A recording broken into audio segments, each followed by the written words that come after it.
رواه الحافظ المنذري رضي الله عنه وهو حديث حسن.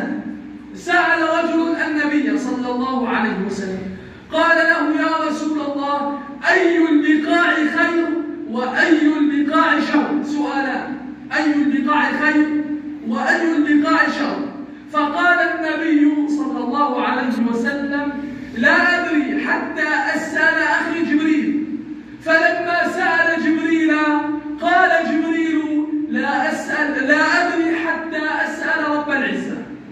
فلما سأل الله سبحانه وتعالى هبط جبريل عليه السلام إلى النبي صلى الله عليه وسلم وقال له: يا رسول الله، السلام يقرئك السلام ويقول لك: خير البقاع عند الله المساجد وشر البقاع عند الله الأسواق.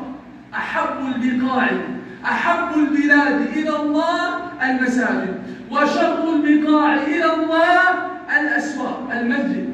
المسجد بيت الله في الأرض. قال